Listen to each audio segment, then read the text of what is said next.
6-7 настайгаас PC тоглож эхэлсэн. PC тоглоход бол ерөнхийдөө бас англи хэлийг нэлээд сурдаг. Яг л тоглоомнууд бүгд англи хэл дээр байдаг гэсэн учраас жишээ нь одоо тэгээд тоглоом дотор айтемнуудаа англи хэл дээр уншин тоглоомоо тоглохын төлөө маш их олон англи үгнүүдийг бас сурдаг байсан. Cartoon Network гэдэг Google-тэй сууг. Тэрэн дээр Johnny Bravo, Samurai Jack, Ed, Edd n Eddy, Powerpuff Girls дуусахгүй олон Google-тэй ойлгохгүй мөртлөө үзээ суудаг байсан. Дүрсийг нь хараад 5 6 дугаараа ингэж орохдоо тухайн үеийн тархин дотор чинь хэр гүн суусан байгааг тэргээрээ мэднэ гэсэн. Шууд бодохгүйгээр одоо жишээ нь if I wanted to switch to English right now I can just do it and I can just be riffing off about whatever I want to talk about гэх мэт. Ингэж шууд гаргаж ирч чадах юм бол recall memory-ийн дотор ч юм байна гэсэн. Тэхийн тулд Jordan Peterson гэж сэтгэл зүйчин 2019 онд анх би энэ курсыг авч ирсэн. Тэр миний амьдралд хамгийн том нөлөөлсөн гэж би бол хэлнэ. Тэрүүгээр би энэ тархин дотор байгаа тэр блокуудыг, түгжээнүүдийг мулталсан. Тэгээд хөдөлмөрч зам маань ихссэн, айцаа давах чадвар маань ихссэн гэх мэт маш олон давуу талууд бол гарсан. Where is that? Far, far away, the grandfather said, stretching out his arms. Mongolia. A country with endless rolling steppes, ferocious winters and sacred mountains.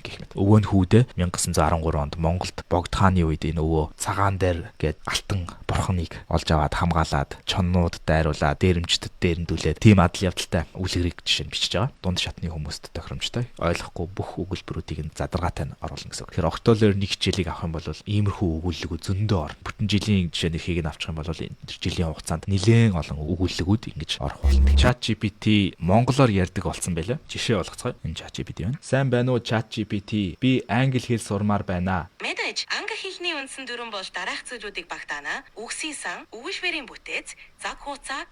За болно. Баярлалаа. Надад англиар би өөрийгөө илэрхийл сурмаар байна гэдэг үгийг хэлж өгөөч. Би өөрийгөө илэрхийл сурмаар байна гэж.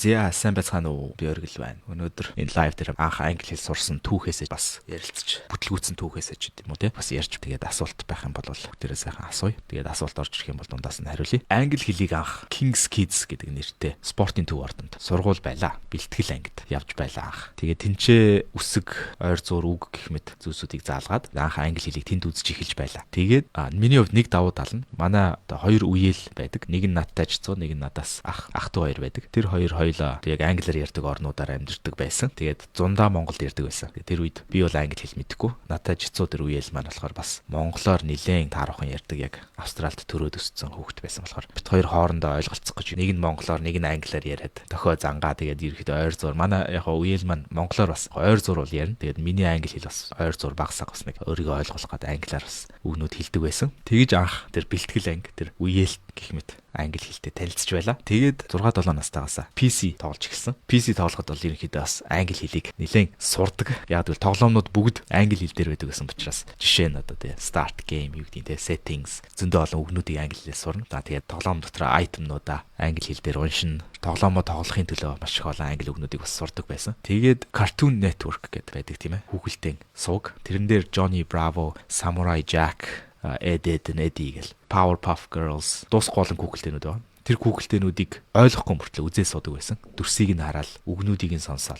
Зарим үгнүүдийг нь ойлгохгүй юм байж давтаж хэлээл. 5 6 дугаараа ингэж орохдоо тухайн үеийн Eminem ч гэдэм үү те рэперуудын дууг дагаж үгэлдэг. Тэрийг өөрөө яг сонсголоор яг юу яриад байгааг ерөөсөө ойлгохгүй мөртлөө ингээл яг англи хэл мэдхгүй хүн намайг сонсох юм бол би бол яг л англиар цэвэр ус-цаас юм шиг л үгэлж байгаа юм шиг сонсогддог байсан. Тэгэхээр өөрөө яг юу яриад байгаач мэдэхгүй. Яг бүтэн үгийг зөв хэлээд байгаа үгүйгээ ч мэдэхгүй. Яг тэр дуу ямар сонсогдсон тэрийг нь баг монгол баг галгаараа баг бичиж байгаа л чэйжилдэг байсан. Тэгээд Eminem-ийн дуунуудыг тэгж авах үгэлдэг байсан. Одоо хүртэл Eminem-ийн нэлээд олон дуунуудыг яг жинхэнэ үгийг нь мэдэж өгүүлж чаддаг. Гэх мэт иймэрхүү баг багаар одоо миний яг яриад байдаг дүрм үзэх гэхээс илүү энэ алин дээр нь ч би дүрм үзээг байгаас тийм ээ. Үеэлтэйгээ ойр зур үг солилцсон, Google тэнгийнэ үзэн, тоглоом тоглоно, дуу сонсон, дагаж дуулна. Иймэрхүү яг өөртөө сонирхолтой, өөртөө дуртай зүйлсүүдийг хийдэг байсан байна. Тэгээд энэ явцад яг тэр marinade хийнэ гэдэг шиг тийм ээ. Яг барбекю хийхээсээ өмнө шашлык ч юм уу хийхээсээ өмнө бид нар маха marinade хийж хонуулдаг тийм ээ. Тэгээд дараа нь нөгөө маханд нь гоё амтан шингэсний дараа бид нар шаарддаг.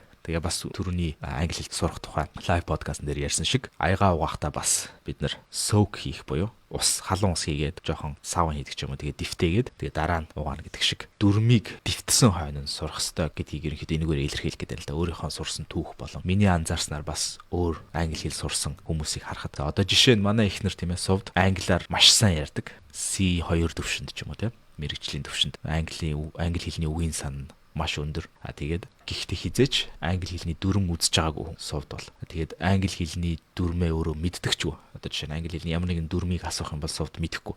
Тэгсэн мөртлөө монголоосоо илүү англиар ярих дуртай. Англи аялгаар ярьдаг. Яагаад вэ гэхээр сувдын хувьд бол мэдээж ингээд англид ирээд бас над шиг 13 4 настайгасаа сургуульд сурсан. Гэхдээ сургуульд сурахдаа намайг бодвол бүр хов хоосон ирсэн байна. Анх англид ирэхдээ. Би болохоор түрүүний хэлсэн шиг бэлтгэл ангиасаа эхлээд ингээд Google-ийн кино, тэр үеэл гих мэт ингээд баг-багаар англи хэлийг сурж байгаад ирсэн. Ерөнхийдөө ойр зуур нэг А2 төвшөнтэй ч юм уу тий ойр зуур ойлгох хэмжээний анх англид ирж исэн. Сувд бол бүр А1 төвшнөөсөө анх англид ирж исэн байна. Сувдын нэг давуу тал нь ном унших дуртай. Уран зохиолын номыг унших дуртай. Англид ирэхээс өмнө монгол хэл дээр маш их уран зохиол унших дуртай байсан. Тэгээд одоо хүртэл сувд жишээ нь нэг уншсан номоо 10 дахиж уншдаг баг. Нэг үзсэн сериалаа тий одоо Big Bang Theory байна уу, Friends байна уу, How I Met Your Mother байна уу, олон ангид цуврал инедмийн кинонуудыг жишээ хэдэн 10 дахиж үзсэн. Одоо би хажууд нь ингээд үзэж байгааг нь хараад сонсоргоод баг өгнүүдийг нь чэйжлэх хэмжээнд болцсон. Harry Potter цувралыг бас л дор хаяж бүх ангийн 10 үзсэн баг сувд. Тэгээд дээрэс нь тэр Hunger Games-ийн номны цуврал одоо юу гэдгийг тэр Harry Potter байна уу, вампиртэй төрлийн бүх номнуудыг баг уншиж дуусгасан. Тэгэхээр сувдын хувьд тэгж цэвэр инпутер буюу цэвэр кино болон номоор өөрийнхөө үгийн баялагийг зэнэгжүүлсэн байна. Тэгээд хизээч дүрм үзэж байгаагүй. Тэгээд анх яг хоёр үерхэж эхэлж байхад сувд харьцангуй дүрмийн алдаатай болон нэлээд олон зүйл дээр дуудлагын алдаатай ярьдаг байсан англи хэл дээр. Тэгтээ сүүлийн бит хоёрын одоо баг 11 жил үерхэж авах хугацаанд би нөгөө нэг граммар наци гэж хэлдэг. Дүрмийн алдааг байнга ингэж засдаг төрлийн одоо багш төрлийн хүн болохоор сувдын дүрмийн алдаа болон дуудлагын алдаануудыг нь зассараад одоо бол ерөнхийдөө баг дүрмийн алдаа дуудлагын алдаа сувд бол гаргахаа байсан. Тэгтээ ерөнхий одоо тэр үгийн баялаг, тэр vocabulary те үгийн сан тэгээд ерөнхий англи хэлний мэдлэг тэр бүх зүйл нь бол яг тэр цэвэр ном, кино гэдэг зүйлээс л сувд бол сурсан. Тэгээд бас анх би ингээд өөр хүмүүсийг бас анзаархад анхны номоо англи хэл дээр жишээ нь уншиж дуусгасны дараа түгжээ мултраад тэгээд тэр хүмүүс дараагийн левел руугаа орж явахыг би өөрөөсөө ч анзаарсан, өөр хүмүүсээс ч анзаарсан. Миний хувьд одоо жишээ нь одоо миний түүх ингээд 5 6 дугаар ангидаа хүртэл ингээд явлаа тийм ээ. Тэгээд дараа нь Монголд 7 дугаар ангид төгсөөд тэгээд анх англид ирээд 8 дугаар анги алгасаад насны зөрүүгээс болоод яг л намайг анх сургуульд орж явахад 7 8 настайдаа хүүхдүүд сургуульд ордог байсан. Тэгээд би анх англид ирээд 8 дугаар ангийг алгасаад 9 дугаар ангид орж ирсэн. Тэгээд 9 дугаар ангид ороход нэг азтай байсан зүйл нь одоо чинь сувд надаас нэгээр ихч учраас яг бит хоёр адилхан жил анх ирж ирсэн. Тухайд би нэг таньдаг байсан ч гэсэн адилхан жилд ирсэн. Сувд болохоор шууд 10 дугаар анги руу орж ирсэн. Тэгэхээр сувдын хувьд маш дутагдaltaй талтай байсан. Тэр нь яагаад вэ гэхээр англи улсад боловсролын систем нь GCSE гэж ярьдаг. Тэр нь General Certificate of Secondary Education баха. Дунд сургуулийн боловсролын ерөнхий сертификат гэсэн нэртэй. Тэр нь GCSE гэдэг нь 10 11 дугаар ангид сурдаг. Тэгээд шалгалтуудаа өгдөг. 9 дугаар ангид төгсөхдөө хичээлүүдээ сонгодог. Ойролцоогоор нэг 5 6 хан хичээл юм уу. За өсрээд онцордог хүүхдүүд нэг 8 хичээл ч юм авч үлддэг. За бүр цойлцсон хүүхдүүд бол нэг 10 хэдэн хичээл сонгож бас болдог. Сургуулаасаа хамаар. Тэгээ миний хувьд анх англид ирээд драма гэдэг хичээл үзэж байлаа. Тайзан дээр гараад жүжиг тоглоно. Технологи гэдэг хичээл дээр ингээл юм мод хөрөөдөөл те. Биеийн тамир, түүх, газар зүй, дүрслэх урлаг гэх мэт хичээлүүдийг art, geography, history хичээлүүдийг анх 9 дугаар ангид бол үздэг байсан. Тэгээд 10 дугаар ангид орохдоо нөгөө GCSE гэдэг юмаа сонгох болсон чинь тэр бүх хичээлүүдийг үзэх шаардлагагүй болсон. Англи улсад математик, англи хэл, шинжлэх ухаан, манай сургууль бол жишээ нь шашны боловсрол, биеийн тамир гэдэг нэг 5 хичээл заавал үзэх ёстой. Compulsory гэж хэлдэг. Тэрийг бол сонгоно гэсэн ойлголт байхгүй. Заавал үзэх хэрэгтэй. Харин тэр илүү одоо бусад дүрслэх урлаг байдаг юм уу, драма байдаг юм уу, эсвэл түүх, газар зүй, Франц хэл гэх мэт хичээлүүдийг бол сонгож үзэж болно. Сонгохгүй ч үж болно. Тэгээд би анх бизнес, IT гэдэг чиглэлийг сонгож исэн. Тэгээд бас тэндээс нэг зүйлийг би ойлгоход дүрслэх урлаг гэдэг хичээл тийм ээ, арт гэдэг хичээл миний хувьд маш сонирхолтой хичээл байсан. Яг л би үргэлж зураг зурх дуртай хөвгт байсан. Тэгээ зургийн бас авьяастай хөвгт байсан. Гэтэл би бизнест илүү сонирхоход дүрслэх урлагийг сонгоогүй бизнесийг сонгоцсон чинь дүрслэх урлагийг сонгосон хүүхдүүд миний мэддэг надаас хамаагүй авьяас баг 6-аас хүүхэлдэд зурж чадахгүй хэмжээний зурдаг хүүхдүүд Анх тэр дүрслэх урлагийг сонгож ороод 2 жилийн дараа яг төгсгөд би портфолиог ингээд ийм зузаан том зургийн хавтас авч явдаг байсан тэр зургийн ангийн хүүхдүүд. Тэгээд тэдний яг төгсөх портфолиог нь би харсан чинь анх би хараад тэндээс ерөнхийдөө ямар ч авьяас гэдэг зүйл миний бодож ирснээс тийм чухал биш юм байна гэдгийг ерөнхийдөө анх тэндээс бол хамгийн гүнзгий ойлгож ирсэн. Яагаад гэвэл би өөрийгөө зургийн авьяастай гэдгийг мэддэг бөгөөд түүгээрээ ерөнхийдөө нэг бодлын одоо бахархдаг ч юм уу бусад хүүхдүүдээс илүү сайн зурдаг гэж өөртөө итгэлтэй байдаг байсан маань. Яг тэр 2 жил зургийн хичээлийг шахуулж зургийн онол тэгээд дадал туршлага хоримтлуулсан тэр хүүхдүүдийн тэр портфолиог хараад би надаас бүр яалтчгүй 2 жилийн өмнө 10 дугаар ангид анх орж явахад зурж чаддгүй байсан хүүхэд үнэхээр л мундаг зурдаг болсон байхыг би хараад за авьяас гэж ёстой худлаа юм байна. Чухал зүйл биш юм байна. Нөгөө 1% авьяас 99% хичээл зүтгэлгээд байдаг чи ерөнхийдөө үнэн юм байна гэдгийг анх тэндээс олж мэдээд тэгээд тэрнээс хойш би бас зургийн авьяасаа бас яг мэрэгжлийн зураачдын курсуудыг авч бас нэлээд хөгжүүлж байсан. Тэгээд тэр зарцуулж байгаа цаг гэдэг нь хамгийн чухал гэдгийг ерөнхийдөө ойлгосон. Тэгээд хүмүүс 5 жил сурна уу 7 жил сурна уу хамаагүй. Жил нь ерөөсөө хамаагүй. Тэр жил дотор хэдэн цагийг зарцуулсан л хамгийн чухал юм байна гэдгийг ерөнхийдөө баг багаар ойлгож эхэлсэн гэсэн үг. Тэгээ миний хувьд одоо бизнесийг сонголоо. Англи хэл маань баг багаар сайжруулаа. Тэгээ намайг хамгийн анх манай хичээлийн эрхлэгч гэх юм уу да манай жилийг хариуцж авсан Miss McAlpine гэдэг Франц багш байдаг байсан. Тэр багш надаас ярилцлага аваад за чи одоо юунд дуртай ямар юм тийм гэж баахан асуулт асуусан чинь тухайн үед би яг дөнгөж нөгөө англид ирсэн нөгөө түрүүний хэлсэн шиг А2 хавцаа хэлтэй байсан учраас өөрийгөө яг бүрэн илэрхийлж чадаагүй жоохон төгдөрч гацаад буруу дүрмтэй баах юм ярьсан юм шиг байна. Тэгсэн чинь за чиний англи хэл чинь их сайн биш юм байна тийм үү гингуудаа намайг шууд тооны анги дээр англи хэлний анги дээр шинжлэх ухааны анги дээр хамгийн bottom set гэж ярьдаг. Хамгийн хоцрогдолтой хүүхдүүдийн ангид оруулсан гэсэн. Тухайн үед би өөрийгөө хоцрогдолтой хүүхдийн ангид орсныгоо мдээгүй яваал орсон. Тэгсэн чинь манай Фернандо гэдэг Португал найз байдаг. Миний хажууд ингээ англи хэлний ангид суудсан. Тэгээд бидрийг юм бичүүлж байгаа байхгүй юуны ч тухай нэг юмны тухай бич гэдгсэн. Тэгээ ингээ бичихсэн чинь би тухайн үед ингээ бас толгойд нэг олигтой юм орж ирэхгүй юм чинь нэг англи хэлээ сайн мэдэхгүй юм чинь. Тэгсэн чинь ингээд хажуу тэр Фернандо Европ царайтай хөгц суугаад харан за энэ бол бодвол англи хэл илүү сайн мэддэг байх гэд Фернандог хуулсан. Тэгсэн чинь Фернандо маань өөрөө бүр надаас 7 доор англи хэлтэй хөгт байж таарсан. Тэгээд bottom set дээр анх тэгж орж байла. Bottom set-ийн маань багш Miss Musi гэдэг багш байсан. Тэгээ ерөнхийдөө бас нэг энэ дээр бас нэг далимдуулаад нэг юм хэлэхэд хүмүүс одоо ялангуяа одоо чинь би ингээд сурагч нартайгаа ярихад манай сурагч нар намайг багшаа гэж мэдээж монголоор бол хэлдэг. Англиар болохоор teacher гэдэг. Тэрийгээ шууд нөгөө монголоос англи руу орчуулад миний анзаарснаар бол багшигаа ер нь бол хизээж teacher гэж дууддаггүй ялангуяа сургуульд. Hey teacher гэдэг ерөнхийдөө дууддаггүй. Ихэвчлэн Аз хүмүүс дандаа тэгдэг. Одоо sensei гэдэг ч юм уу, laoshe гэдэг ч юм уу одоо юу гэдгийг багшаа гэдэг монгол үгнээсээ ч юм орчуулад тэгээд hey teacher гэдэг. Яг Азаас бусад хүмүүс бол ерөнхийдөө teacher гэж дууддаггүй багшигаа. Одоо чинь sir эсвэл miss гэх мэт үгийг хэрэгэлдэг. Ноёнтон хадагтай гэж дууддаг багшаа. За тэгээд Miss Musi гэж манай одоо багш байлаа тийм ээ хадагтай Musi. Тэгээд тухайн үед би бас миний нэг expectation байсан нь тухайн үед Монголд би одоо ялангуяа монгол хэлний гүнзгийрүүлсэн ангид сурдаг байсан одоо хүүхдийн хувьд маш их дүрм үздэг байсан тийм ээ. Монгол хэл гэхээр. Тэгээд монгол хэлний дүрмийг бол ерөнхийдөө зүгээр тасралтгүй үздэг байсан. Тэгэл нөхцөл дагавруудыг ингээл зураал, X бөөрнки дөрвөлжин гурвалжин дээгүр доогорн зураал. Тэгэл байц ямар юм гээл өгүүлэгдэхүүн энэ тийм юм гээл ерөнхийдөө хэл шинжиллэлээр ингээд хэлийгээ ингэж тэгж задалдаг байсан тийм ээ монгол хэлэн дээр. Тэгээд харьцангуй уран зохиолыг ингээд утгачлан задлахаасаа илүүтэйгээр хэлний дүрм зүйг илүү чухалчилж үздэг байсан тухайд. Харин одоо би бас сая Монголд очиод хүмүүстэй ингээд ярилцахад Монголын ерөнхий боловсрол ч гэсэн өөрчлөгдсөн юм шиг байлаа. Англи хэл одоо ялангуяа монгол хэл дээр ч гэсэн бас тэр дүрм зүй дээр тэгж их төвлөрөхөөсөө илүүтэйгээр хэлний одоо тэр утгыг ашиглах хэлний англиар бол language гэдэг үг нь мэдээж хэл гэсэн үг. Гэхдээ бас нэг утга нь ямар төрлийн ярианы хэв маягаар ярих вэ гэдгийг бас language гэж хэлдэг. Одоо жишээ нь professional language гэдэг ч юм уу тийм. Persuasive language буюу хүнийг ингээд ятгах хэл гэдэг ч юм уу тийм. Тиймэрхүү зүйл дээр бол илүү их ажилтгийг анзаарсан. Тэгээ би дүрм үзэх бодолтой ингээд англи дээрээ англи сургуульд ороод өөрийгөө дүрм үзнэ гэд бодож исэн чинь байдгүй шүү. Ерөөсөө дүрм заагаагүй. Дүрмээ бага ангидаа үзээд дууссан байсан. Зүгээр л тасралтгүй Шекспирийг л нүдсэн. Ерөнхийдөө Шекспирийн Macbeth, Шекспирийн Ромео Жюлиет юу гэдэг энэ Шекспирийн кинонуудыг үзнэ, Шекспирийн зохиолуудыг уншин, задлана. Тэгээ задлахдаа энэ зохиолч танд ямар сэтгэгдэл төрүүлэх гэж ямар үг ашигласан бэ? Энэ үг нь бас ямар одоо арга техник, ямар дараалалтай өгүүлбэрээ бүтээсэн бэ? Энэ үгийг сонгосон нь, энэ дүрслэлийг сонгосон, энэ метафор, simile энэ төр гэдэг харьцуулалт, дүрслэлт эднэрийг яагаад сонгосон бэ? Биднэрт ямар мэдрэмж мэдрэмж төрүүлж байна бэ? Foreshadowing буюу номны сүүл хэсэгт болох зүйлийг урьдчилан одоо биднэрт баг багаар мэдээлэл өгөх, сониуч зан хөдөлгөх гэх мэт иймэрхүү зүйлсүүдийг задлана. Сонингийн нийтлүүдийг уншаад persuasive language буюу хүнийг яаж ятгах вэ гэдэг хэлийг сурна гэдэг ч юм. Тиймэрхүү зүйл дээр маш их ажилладаг байсан. Тэгээд ерөөсөө дүрм үзээгүй анх англи хэл дээр. Гэхдээ нөгөө нэг bottom set буюу хоцрогдсон хүүхдүүдийн ангид бол тэрийг хангалттай сайн тэгж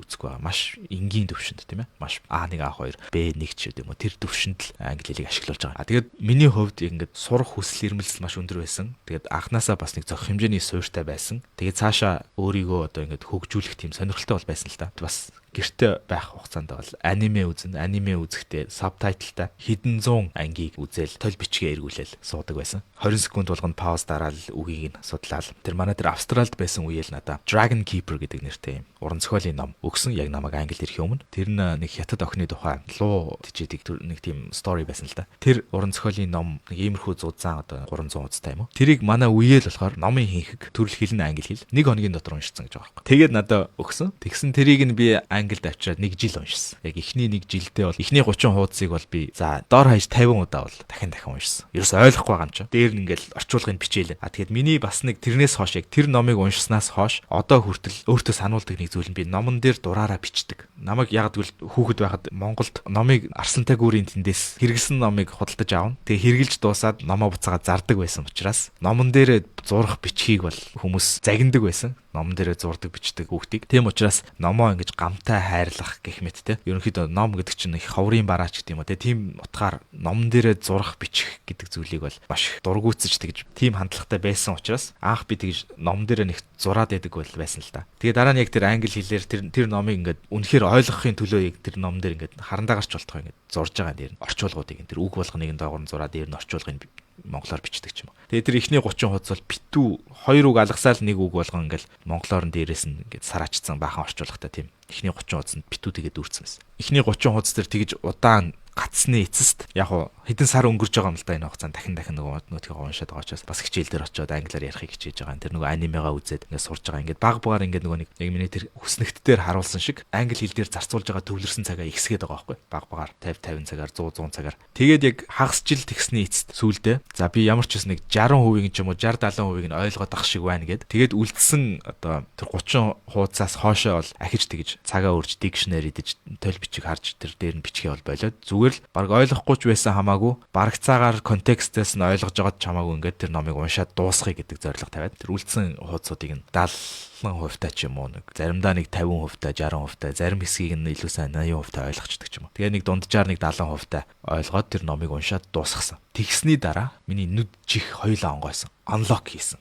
Түгжээ тайлагдсан. Тэгээд дараа нь миний англи хэл ерөөдөө ус цас болж эхэлсэн. Тэгээд тэрнээс хойш 10 хэдэн жилийн хугацаанд тэр ч одоо 16-7 жилийн хугацаа юм. Тэр хугацаанд нийт 200-300 англи ном уншсан байгаа. Зарим нэг номыг 10 удаа уншсан бас байгаа. Нийт англи хэл дээр хэдэн зуун ном уншсан байгаа. Тэрнээс хойш. Тэгээд тэр уран зохиолын номыг махчилж, шахаж, зүдэрч уншсан. Тэрнээс хойш бол ахиж тэгж номнууд дээр тэгж эхний 30 хуудас дээр нь сатаарж, сараачих шаардлагачгүй болсон. Тэгээд тэр номнуудаас миний үгийн баялаг бас маш сайжирсан л та. Тэгээд бас нэг зүйл нь яг сургууль дээр хүмүүстэй ярих мэдээж нэг зүйл. Харин бие даалтууд хийх, бие даалт тайлан тавих, репорт бичих те. Тиймэрхүү даалгаврууд дээр бас миний англи хэл маш хүчээр сайжирж ирсэн. Тэгэхээр тэрийг бид нөр өөрсдөө хийж бас болох зүйл тийм ээ. Одоо жишээ нь англи хэл дээр нийтлэл бичдэг ч юм уу. Энийг мэдээж Google Translate ашиглаж болно. Тухайн үед Google Translate ч юм уу одоо энэ AI гэдэг зүйл байсан бол ямар сайхан байх байсан бэ? Яг гэвэл тухайн үед бид нар цаасан толь бичгээ эргүүлж уншина. Тэгээд нэг шин технологи гарсан байсан нь эхлээд бяцхан тарих гэдэг нэг юм дэлгдэг. Зөвхөн одоо толь бичиг, бүтэн орчуулагч транслейтер бол биш. Зөвхөн толь бичиг. Үгийг л хайж бол. Тэгээд англиас монгол, монголоос англи руу тэгж хайж болдог. Тийм бяцхан тарих гэдэг. Дараа нь тэр нь сайжраад их тарих гэдэг. Тэгээд тэр жижигхэн девайсыг монголоос 150 мянган төгрөгөөр чөлөө. Тухайн үед их үнэтэй захиалж авчирна. Тэгээд тэрийг их нандинна. Тэрийг ингээ анги дээр гаргаж ирээд үзэхээр багш нар намайг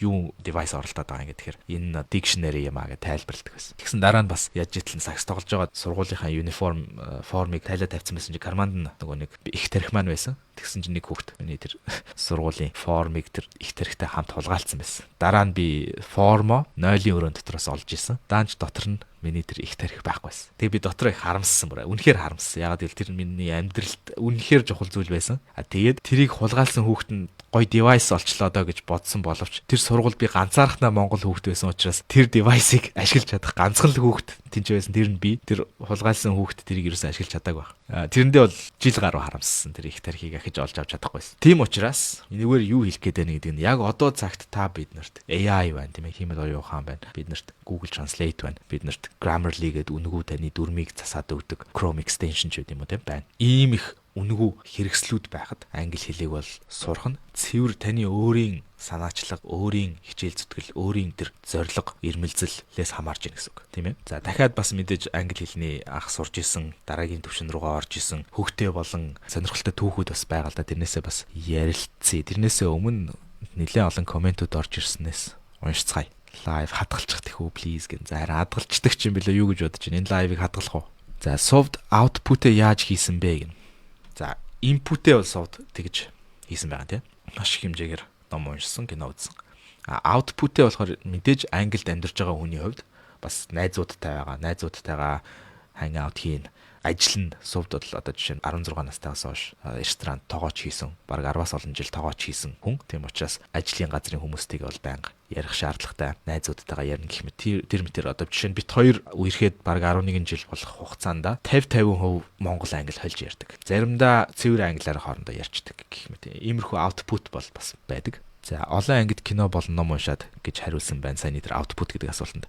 Энэ бол input шүү. Ном унших, кино үзэх гэдэг нь input буюу шингээж авах. Output гэдэг нь буцаагаад тэрийг гаргах буюу ярих, бичих болж байгаа. За сурахад цаг гаргах нь маш чухал гэнэ. Мэдээж маш чухал. Гэхдээ яг миний түрүүний сториг харсан бол хамгийн ихэнх цаг нь дүрм үзэж суух гэхээсээ илүү Google-ийн кино үзэж чинь, тоглоом тоглож чинь, найзуудтайгаа ярихыг оролдож чинь. Тэг яг амьдралын шаардлагаар өөрийн сонирхлыг дагаж зарцуулсан байна тэр цагийг. Англи ном уншингаа, англи хадмалтай аниме үзвэл C1 төвшингээс гарах боломжтой болов. C1 төвшингээс гарна гэж юу гэсэн үг. C1 төвшин чи хангалттай сайн төвшин шүү дээ.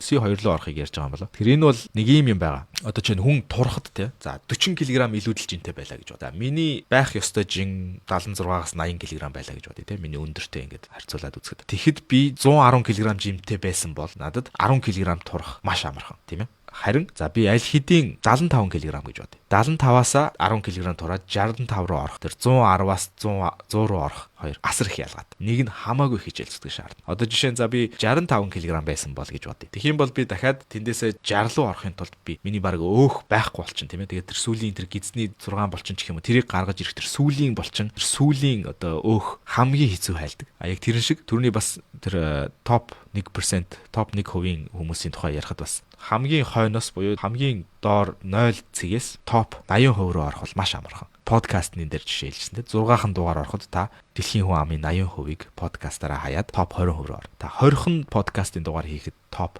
1% руу орно гэж ярьжсэн те. Яг тэрнтэй адилхан тэр англи хэлний төвшөнд A1 руу орох, A тэгээс A1 руу орох цаг зарцуулалтын хувьд хамгийн амархан. A1-ээс A2 руу орох бас амархан. A2-оос B1 руу орох харьцангуй хэцүүч ерөнхийдөө амархан. B1-ээс B2 руу ороход арай илүү хэцүү. Бүр их цагийг зарцуулна. За одоо бүгдээрээ нөгөө нэг юугаа гаргаж ирээд харъя. Хүснэгтэй. За энэ байна тийм ээ. Эндээс харж байгаа бол 50хан цагийг зарцуулахад А тгээс гарах нь байна тийм ээ. 0-оос 50 цаг гэдэг нь А тэг. 50-аас 200 цаг гэхээр А1 руу орчиж байна тийм ээ. Тэгээ нийтдээ 300 цаг зарцуулаад А2 руу орчиж байна. Одоо 200-аас 300 цаг зарцуулаад. Тэгэхэд А2-оос B1 руу орохын тулд дахиад нэг 200-аас 300 цаг бараг зарцуулах хэрэгтэй байна гэсэн үг. Тэгээд B1-ээс B2 руу орохын тулд дахиад 2-300 цаг тэрнээс ч их байж магадгүй зарцуулах шаардлагатай. Тэгээд C1 руу орохын тулд дахиад 3-400 цаг ч юм уу зарцуулах шаардлагатай байна.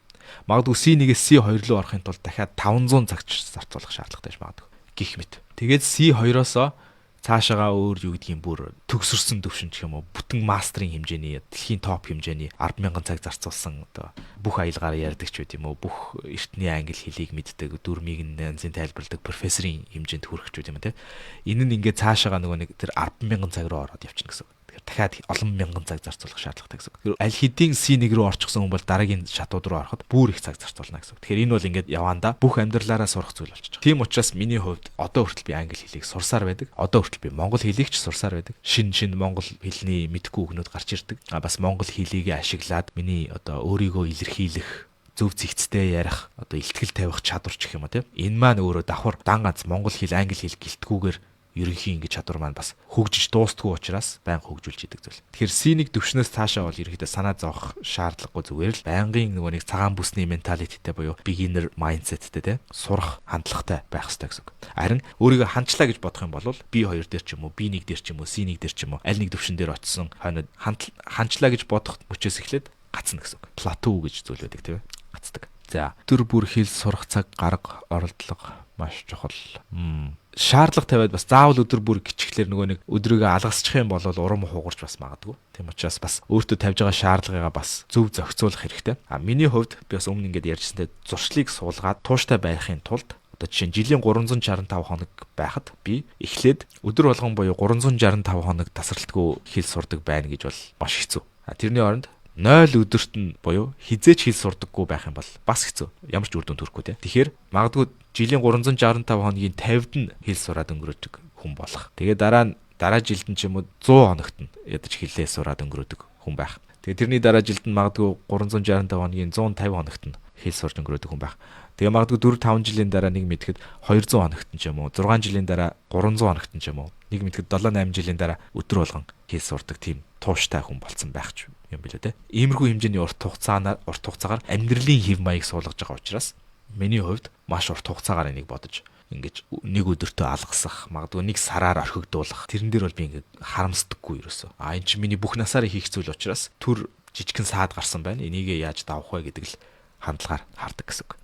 За тэгээд энэ лайвыг хийсэн шалтгааныг бас ихэнд нь хийсэн тийм ээ. Octolearn-ы 20% хөнгөлөлт өнөөдөр дуусж байгаа учраас яараараа. Тэгээд өнөөдөртөө амжиж бүртгүүлсэн хүмүүс надтай иймэрхүү яг тустай private live group call дээр тулж ажиллах боломжтой байгаа. 1 сарын 15 хүртэл. За хэрхэн яг хаанаас нь яаж эхлэхээ мэдэхгүй байна гэд. Хаанаас нь яг яаж эхлэхийг би бол зориулсан 2 ч live байгаа. Тэрэн дээр үзээрэй. Тэр үйл өгнүүдийг сурах. Octolearn дээр тэр эхний үйл өгнүүдийг чигсаасан нийтлэл хүртэл байгаа. Тэрийг үзэж болно. За одоо жишээ нь энэ байна тийм. Дахиад харуулчих. Octolearn-ы blog гэдэг рүү ороод жишээ нь. Тэгээд English англи хэлний 20 үйл үг байна. Тэгэхээр энэ 20 үйл үгийг сурч болно гэсэн үг. Эндээс эхэлж болно шин. Хаанаас яаж эхлэхээ мэдэхгүй байгаа бол. Тэгээд энэ дээр үнэгүй хичээлүүд байгаа. Энэ хичээлүүдийг үзнэ гэсэн үг. Хаанаас яаж эхлэхээ мэдэхгүй байгаа бол тэгээд л таны эхлэх асуудал чинь шийдэгдчихнэ гэсэн үг. Энд аль нь ч мөнгө төлөх шаардлагагүй. Үнэгүй бэлтгэсэн хичээлүүд. Энийг хичээлийг нь би хийх гэж маш олон цагийг зарцуулсан учраас та үзэхгүй байх юм бол хайрын боломжийг алдаж байна гэсэн үг. Тийм учраас ерөнхийдөө яг энээс илүү гүн байгаад байгаа юм. Асуудал нь хэрхэн яаж хаанаас яаж эхлэхээ мэдэхгүй гэдэг асуултын хамгийн цаана нь яг эхлэхээс айгаад байна гэсэн эсвэл өөрөө өөртөө итгэлгүй байна гэсэн тийм гүнзгий асуудал байна гэсэн үг. Яг үнэндээ бол. Тийм учраас би тэр хэл сурч чадахгүй байгаа хүмүүсийн гаргадаг алдаа гэд бас нэг YouTube бичлэгэн дээр оруулж ирсэн. Та яагаад хэл сурч чадахгүй байгаа вэ гэдэг бичлэг. Тэрийг үзсэн байх гэж найдаж байна. Үзээг бол дахиад харцгаая. За энэ видео.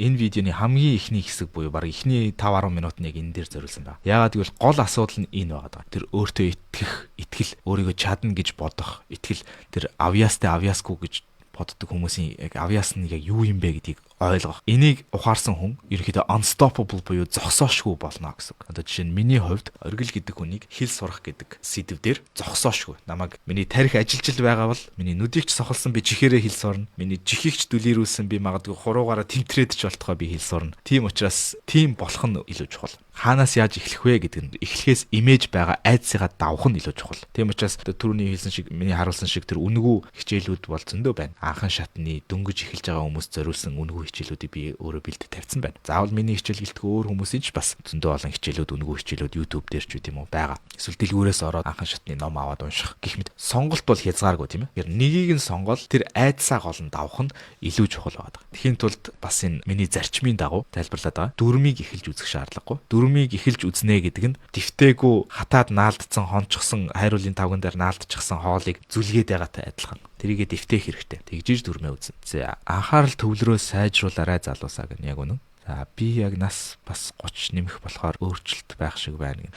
Нэг зүйл байгаа шүү. Өөрийгөө хөгшөрж ийн гэж итгэх юм бол та хөгшөрнө. Одоо миний бас нэг лайв видео хийсэн expectation effect гэдэг номны тухай. Тэгэхээр энэ номны тухай бүтэн подкаст хийж исэн баг. Энэ нь бидний итгэл үнэмшил бидрийг алгах чадвартай байдаг. Эсвэл бидрийг эмчлэх чадвартай байдаг. Эсвэл бидрийг супер павертай болгох бас боломжтой байдаг. Тэгэхээр жишээ нь энэ номны нэг жишээ байгаа тийм. Тэр Хмон билүү, тэр Лаосын билүү, Камбожийн билүү бүлэг залуучууд Америкт очичоод шүн нойрондоо бүр 50-60-аараа community доторх байсан Камбож улсууд байна уу, Лао улсууд байна уу. Залуу одоо 20 эд настай залуучууд бүгд шүн нойрондоо насвараад идэг. Зүрхний шигдэс болоод насвараад идэг. Тэг ямар нэгэн өвчний одоо ол мөр байна уу гэхээр байхгүй. Зүгээр шалтгаан нь яасан гэсэн чинь нутагт нь байдаг нэг юм бөө шиг одоо удган шиг ч гэдэг юм хүн байдаг байсан байна. Тэр нь шившлэгээ хийж нэг юм шүн айлгадаг сүнсийг үргээдэг байсан юм байна. Тэгээд Америкт тийм удган нь байгаагүй, тэр бөө нь байгаагүй. Тэгээд тэрнээсээ болоод нөгөө шүн өөрийг нь айлгадаг сүнс нь орж ирээд өөрийг нь алчлаа гэдэг зүйлд бүрэн итгэснээсээ болоод зүрхний шигдэс болоод 20 идтэй залуучууд масаараа үхээд байсан байгаа. А энэ нь носибо эффект буюу сөрөг бидний итгэл үнэмшлээс гардаг нөгөө далд ухамсарт байдаг сөрөг нөлөөтэй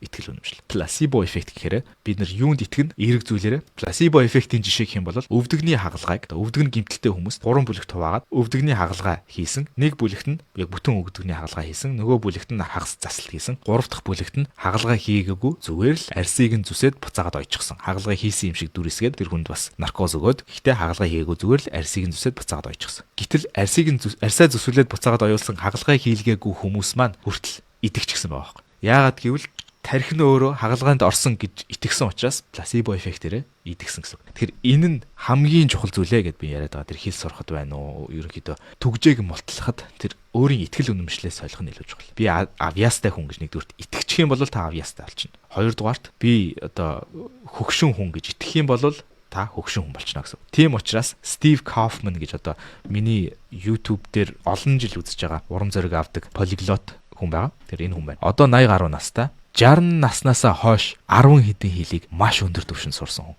Одоо хүртэл хэл сурсаар байдаг. Тэгээ энэ хүний зөвлөгөөнүүдээс би бас маш ихийг өөрөө сурч аваад хэрэгжүүлээд бас та бүхэнд дамжуулж өгдөг. Дан ганцын хүн биш өөр профессоруудыг бас судлаад тэндээсээ бас мэдээлэлээ дамжуулж өгдөг. Энэ хүн 60 наснасаа хойш 10 хэдэн хэлийг маш өндөр түвшинд шинээр сурч чадсан байхад 30-аас дээш нас гэдэг бол яг тэр л зүгээр л ментал блок байгаа байхгүй. Зүгээр л бидний оюуны өөртөө тавьсан шалтгаан байна уу одоо түгжчээд байна гэсэн. Тэгэхээр энийг гол нь мултлахгүй болвол би танд арга барил заана уу, стратеги тактик заана уу, эсвэл үнэхээр хичээлийг нь шууд ингээд заана уу, ерөөсөө хамаа байхгүй. Та тэрийг хүлээж авахгүй далд ухамсар чинь блок үүсгэсэн байна гэсэн. Тэгэхээр тэр далд ухамсарынхаа тэр блокийг эхлээд арилгахын тулд энэ пласибо эффектийг идэвхжүүлэх хэрэгтэй. Тэхийн тулд үнэхээр өөрөө итгэх хэрэгтэй.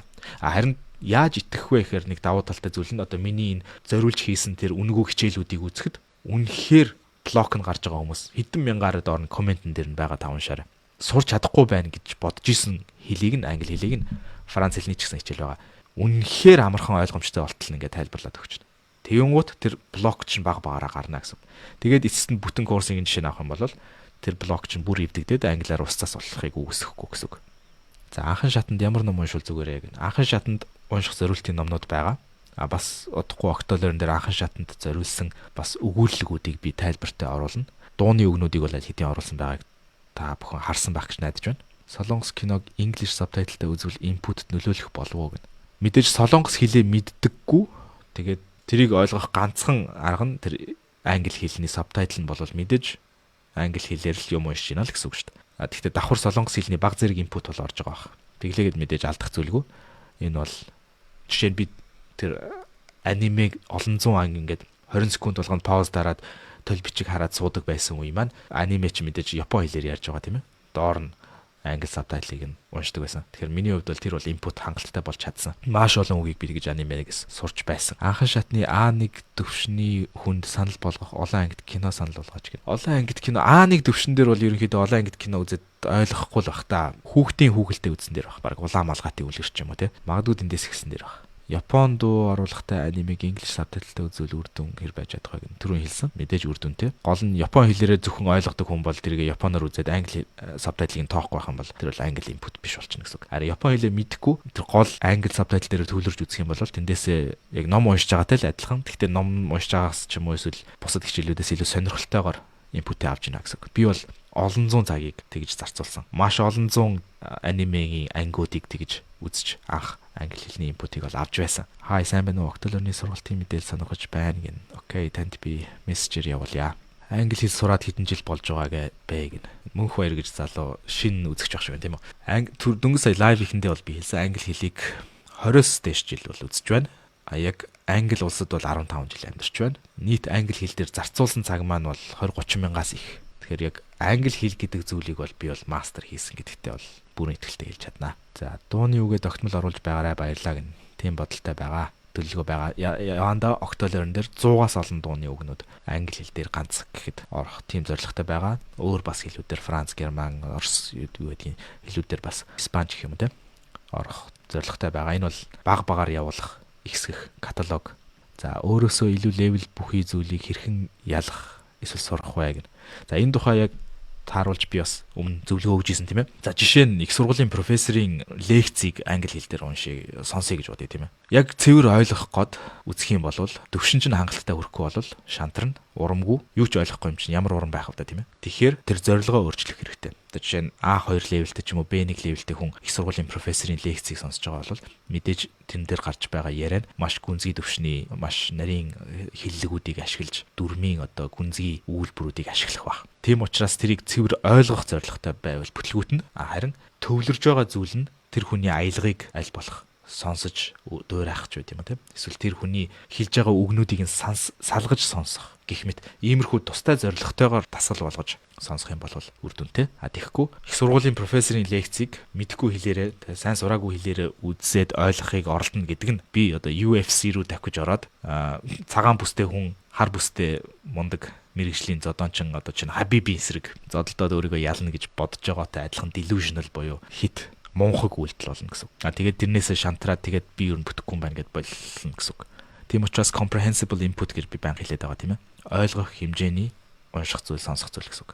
Дунд шатны сонирхолтой ном санал болгооч гэнэ. Би яг энэ дээр ажиллаж байгаа өөрөө Octolearn дээр. Octolearn-ы дунд шатны хичээл дээр энэ зүйл нэмэгдэн одоо миний ажиллаж байгаа зүйлийг хуваалцъя. Энэ маань би өөрөө одоо хиймэл оюун ухаантай хамтран ийм зохиол бичиж байгаа. Энийг дунд шатны хүмүүст зориулж Octolearn дээр тавих юм. Тэгэхээр энэ одоо жишээ нь хэд хэдэн ийм зохиолууд бэлтгэж байгаа. Нэг нь богино хэмжээний өгүүлбэрүүдтэй одоо нэг 10 хуудас ч юм уу 10-аас 15 хуудас богинохон гяс уншаад дуусгачих хэмжээний өгүүлбэрүүд. За энэ жишээ нь Adventure in Mongolia гэж юм тийм ээ. Хальт эхний одоо нэг 2 параграфыг нь бүгдээр уншицгаая. Англи хэл дээр уран зохиол байгаа. The fire crackled softly in the hearth as grandfather leaned back in his chair, the warm glow of the flames lighting up his face.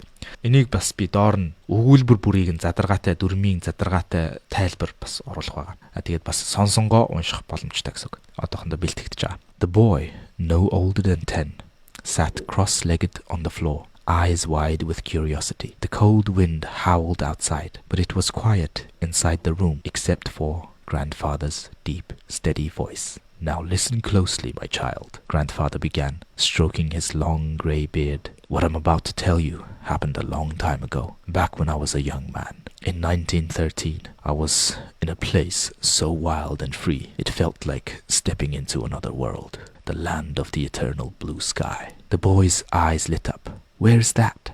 Far, far away, the grandfather said, stretching out his arms. Mongolia. A country with endless rolling steppes, ferocious winters and sacred mountains.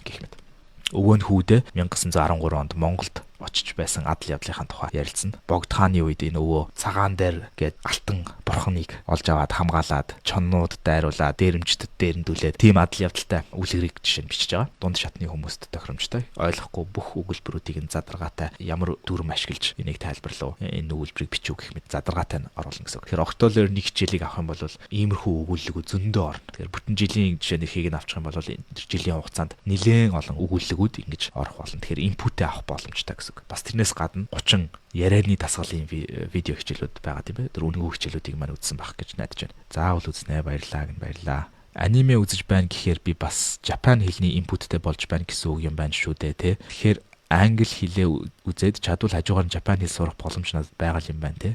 Тийм. Ерөнхийдөө одоо миний хувьд би одоо хүртэл Япон хэлийг ерөнхийдөө анхан дундаас доош ерөнхийдөө л анхан 10 A2 ч гэдэг юм уу те B1 рүү баг арай ч орж амжаагүй байгаа гэсэн үг Япон хэл дээр. Гэхдээ инпутны хэмжээнд бол аниме жишээ нь үзсээр байгаад маш хэмжээний инпутыг бол авсан байгаа. Одоо миний жих Япон хэлэнд тассан гэсэн. Япон хэлний авиа дуудлагуудыг бол дуудахад одоо жишээ нь би хирагана катаганаг бол бүтэн уншиж чадна.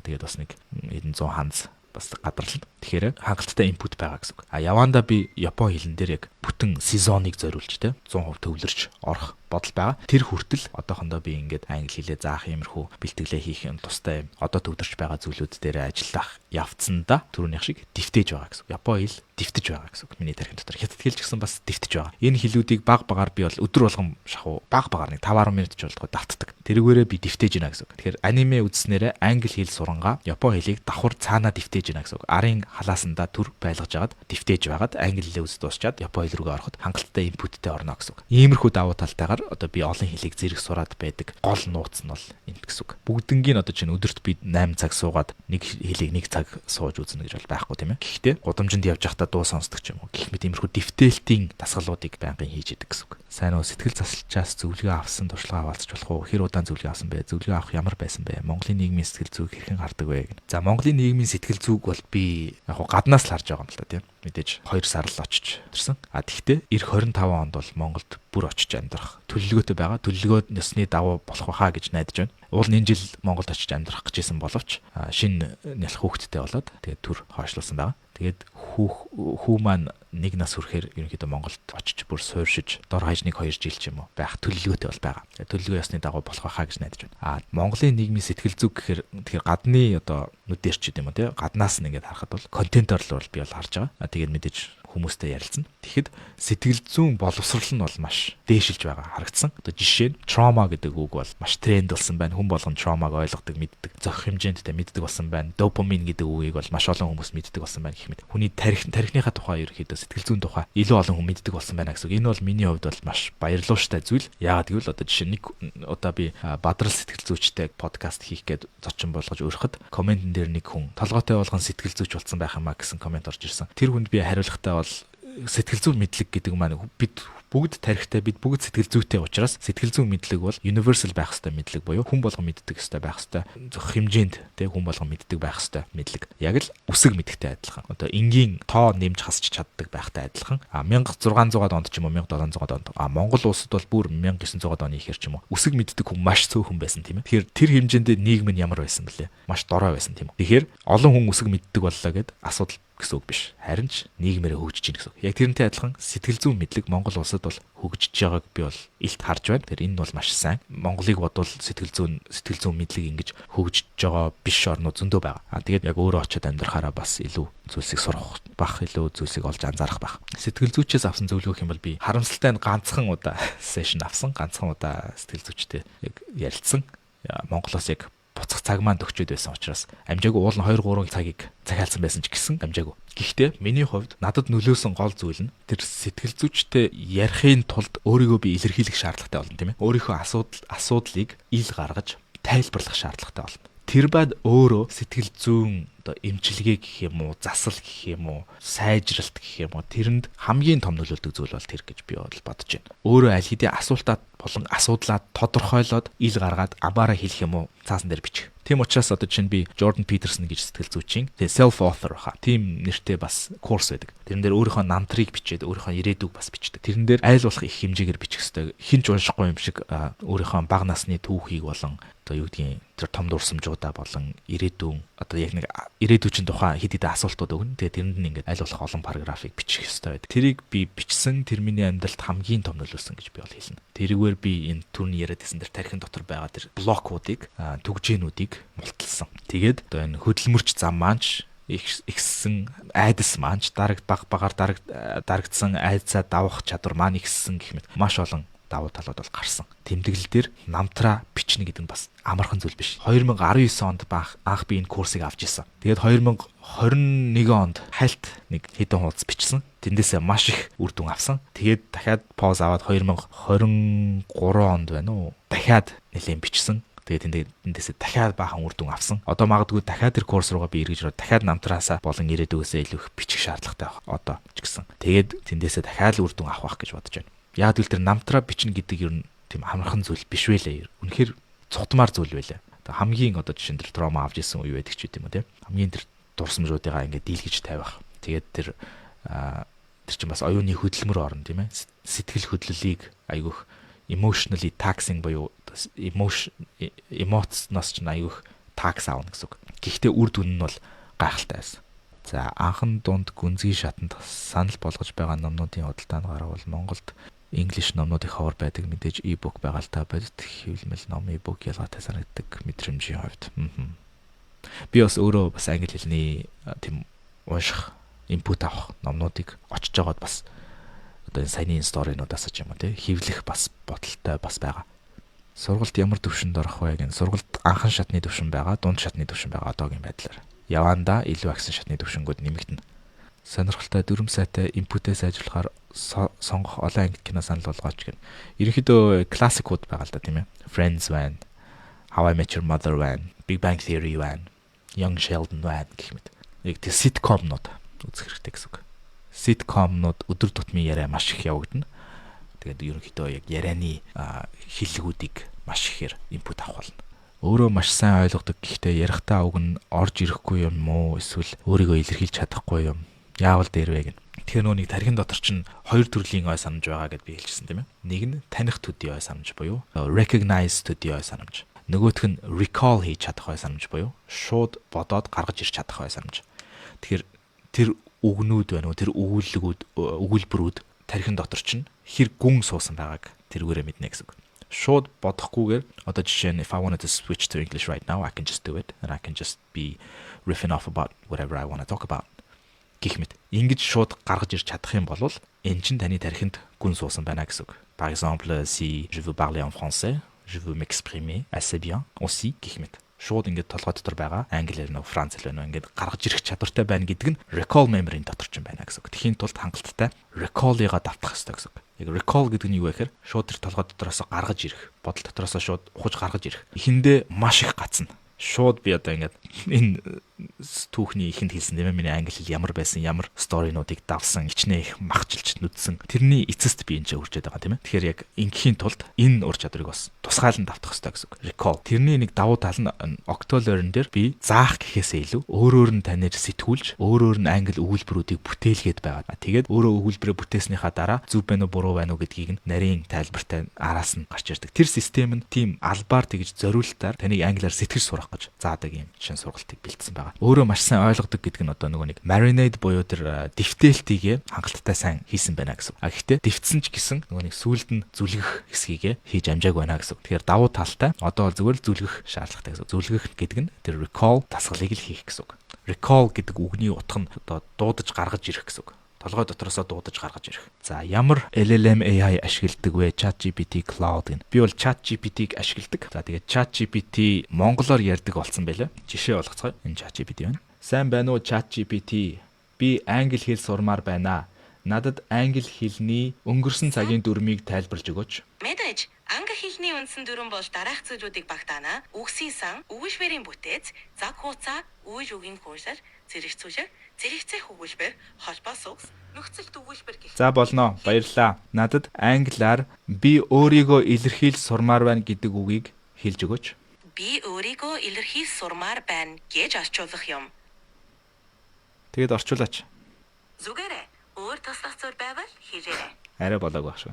Гэхдээ сар болгон эргээд үзэхэд энэ AI хиймэл ухаан гэдэг зүйл чи өөрөө сурж байгаа учраас датанаас байнгын суралцж байгаа хөгжиж байгаа учраас саяхан харахад монголоор ингэж амаараа ярьдаггүй байсан. Одоо бол ярьдаг болсон. Гэхдээ энэ төлбөртэй яа шүү. Үнгүүдээр нь бол ярихгүй байх гэж бодож байна. Энэ бичиж буй дунд төвшний зохиолоо аудио болгож болох уу? Аудио ном болгол тогтмол сонсоход маш хэрэгтэй. Тийм аудиогоор бас давхар оруулна. Аудиогоор сонсно, бичгээр уншина. Тэгээд задаргаатайгаа Octo-learn-ийн ерөнхийдөө дунд шат болон тэрнээс дэш курсын дээр нь оруулна гэсэн үг. За сайн байна уу? Octo-learn-ийн хэлний арга барилын онцлогоор бусад хэлийг сурах боломжтой юу? Боломжтой байл яах вэ? Би өөрөө энэ Octo-learn-ийн хэлний арга барилаар өөрөө бусад бүх хэлүүдийг ашиглаж сурдаг учраас тэгээд дан ганц өөрөө гаргацсан онол бол биш. Энэ бол оргилийн онол бол биш. Профессор Стивен Крашен болон профессор Пол Пимслер гэж хоёр хүний ерөнхийдөө судалгаа болон заасан зүйл дээр тулгуурлаж хийсэн онол.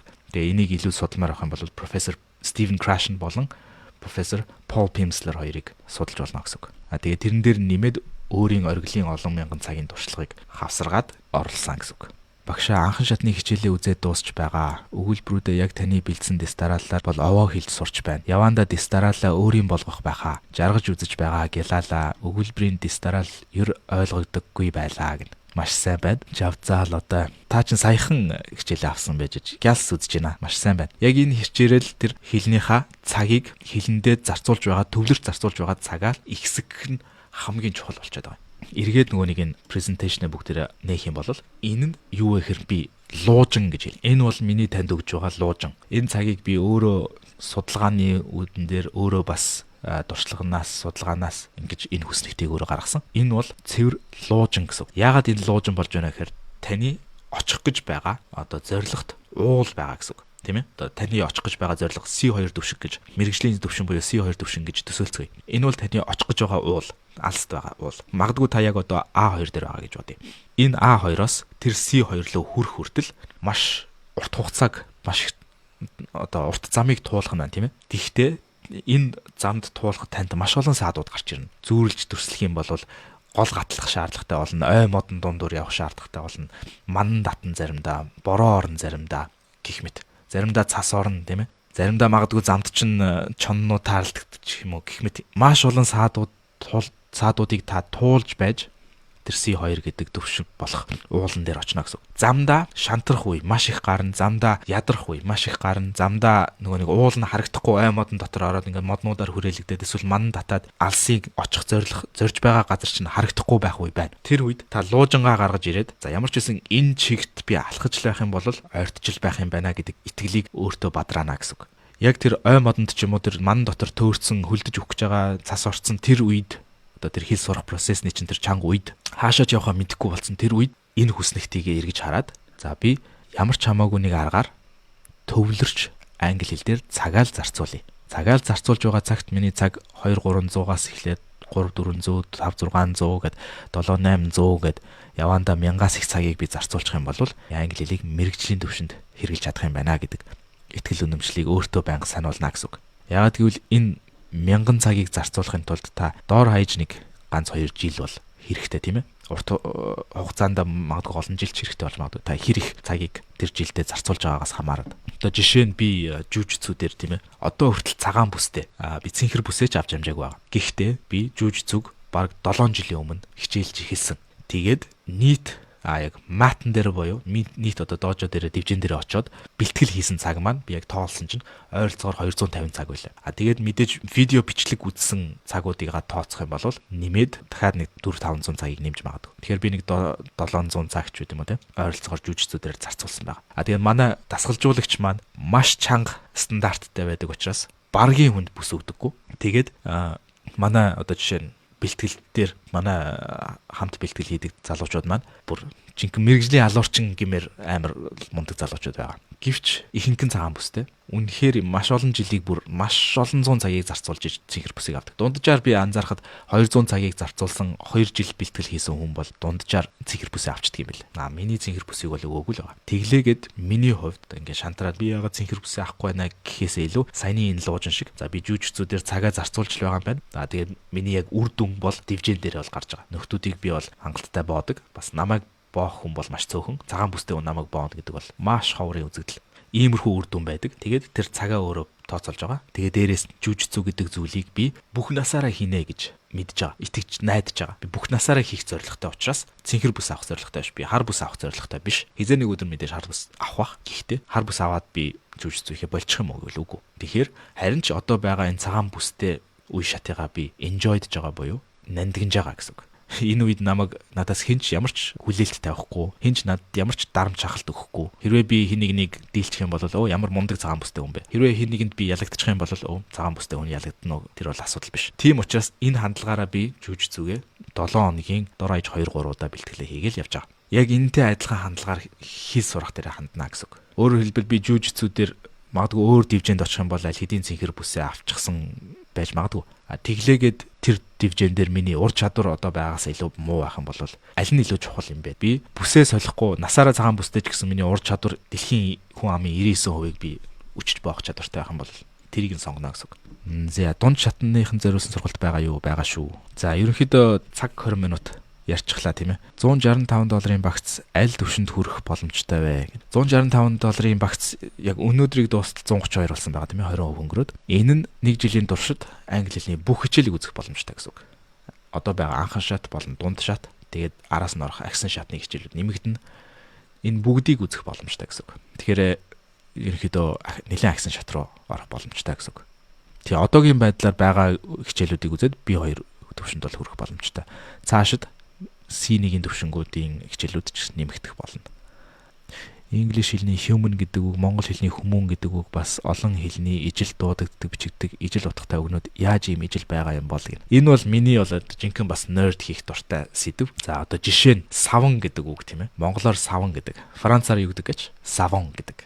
Италиар юу гэдэг гэж? Sapon гэдэг. Англиар юу гэдэг гэж? Soap гэдэг. Тэгэхээр тэр үгний хувьсэл харагдаж байгаа. Soap, sapon, savon, savon гэх мэт. Энэ юунаас гаралтай вэ гэхээр мэдээж торгоны зам дээр энэ шинэ бүтээгдэхүүн, савн гэдэг бүтээгдэхүүн нэгэн зохиолоо бусдуудаа тараалаа. Энэ юу гэдгийг? Савн гэдэг. Окей, сабон гэдэг юм байна. Гэт нэг нь буруу сонсч өөрийнхөө айлгаар сонсдог ч юм уу. Цааш нь дамжуулаад сабон гэдэг юм байла. Сапон юм уу? Сапон юм уу гэнгүүт англи нэрсэн чинь soap гэх мэт үг хувьсдаг. Одоо жишээ нь орос хэлний купит гэдэг үг тийм ээ. Удалдаж авах гэдэг үг. Польшоор купич байдаг. Цаашаага одоо Скандинавийн орнууд руу тийм викингчүүдийн Норвег, Швед гэх мэт хэлүүд рүү орох юм бол тэр үг нь Kjøper гэж бичдэг. Жишээ нь Норвегоор Kjøper. Тэгтээ уншихтаа Kjø гэдэг нь сүлдээ хувьсаад иш болсон. Тэгэхээр shopper гэдэг. Тэгээд тэр shopper гэдэг үг нь өшөө баруун руугаа ирээд англид ирээд shopping гэж үг болсон. Тэгэхээр орос хэлний купит гэдэг үг, англи хэлний shopping гэдэг үг нэг үндэстэй байна. Энэ нь ингээд хэлний одоо хэлзүүг ингээд судлахлаар тэр хэлний одоо үүсгэн байгуулагдсан хүн төрөлхтний түүх хаанаас ямар ингээд ийм мод шиг ингээд мөчрүүд нь салаалдаг. Тэр нь ингээд бүр нүдэнд ингээд харагдаад эхэлдэг тийм ээ. Тэгээд анх энтхэгийн санскрит гэж хэлнээс баг бүгдээрээ гаралтай. Одоо орчин үеийн бүх Европ хэлүүдийг Индо-Европеан хэл гэж хэлдэг. Тэгээд одоо жишээ нь санскрит хэлнэр бүгдээрээ тоонууд харъя тийм ээ. За тгийг шүня гэж байна. Нэгийг эка, хоёрыг двао, гурвыг тря, дөрвийг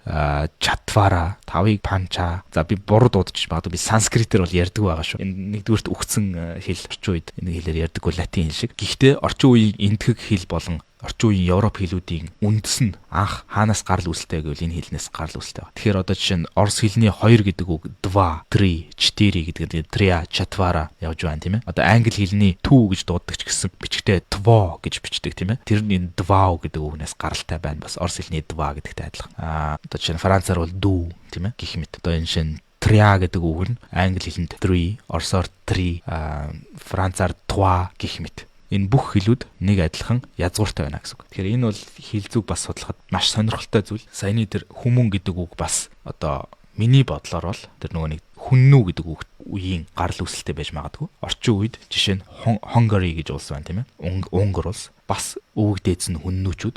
Тэгээд тэндээсээ үүдээд бас хүн гэдэг үг, хүмүүн гэдэг үг хоорондоо холбоотой байж магадгүй. Энийг бол би яг 100% баталгаатай хэлж мэдэхгүй байна. Гэхдээ иймэрхүү холбоосууд бол байдаг. Жилийн ирэх юм байна шүү дээ. Тийм. Францаар savon exactement. Сургалтынхаа талаар мэдээлэл өгөөрэй. Шинэ дагагч байна уу? Анх удаа орж ирлээ. Англи хэлээ сайжруулах хэрэгцээ байна гэнэ. За би танд мэдээлэл явуулнаа. Тэгээд миний нэг шинэ стайл, подкастны стайл бол Facebook дээр лайв явсан бичлэгээ хэрвээ би хадгалах юм бол эдит хийгээд нуршсан хэсгүүдийг юм уу те. Сонсоход төвөгтэй хэсгүүдийг юм уу? Сайхан эдит хийгээд цэвэрлээд YouTube дээр болгож оруулдаг ба. Яагаад гэвэл YouTube маань өөрөө search engine, Google-с гаралтай search engine. Тийм учраас YouTube дээр байдаг контентууд evergreen буюу мөнх ногоон мод шиг байдаг. Хизээч хайж олох боломжтой. Яг л search engine учраас нэрийг нь хайгаад гараад ирэхэд байдаг. Facebook болохоор search engine гэхээсээ илүү social media учраас ерөөхдөө Facebook-ээс бичлэг олохын тулд та өөрөө шеэрлсэн ба буцаагаад scroll хийж олох шаардлагатай байдаг учраас хайгаад олоход маш хэцүү байдаг. Тийм учраас Facebook дээр байхад нь live сонсоод дараа нь дахиж сонсох бол гоё цэгцэлсэн хэсгийг нь YouTube-ээс сонсох боломжтой гэсэн үг. Тэгэхээр YouTube дээр саяхан би 70,000 subscriber хүрсэн. Facebook дээр байгаа 130,000 дагагчдаас дахиад нэг хэдэн мянган YouTube руу орчих юм бол үнэхээр их баярлах гад байдаг. Тийм учраас YouTube дээр дэмжээрэй, subscribe дараарай. За ингээд нүрээд лайва дуусгая. За хамт байсанд баярлалаа. Энэ лайва хадгалъя да олонныхаа хүсэл дээр. Тэгээд YouTube дээр бас эдитлээд оруулнаа гэсэн үг.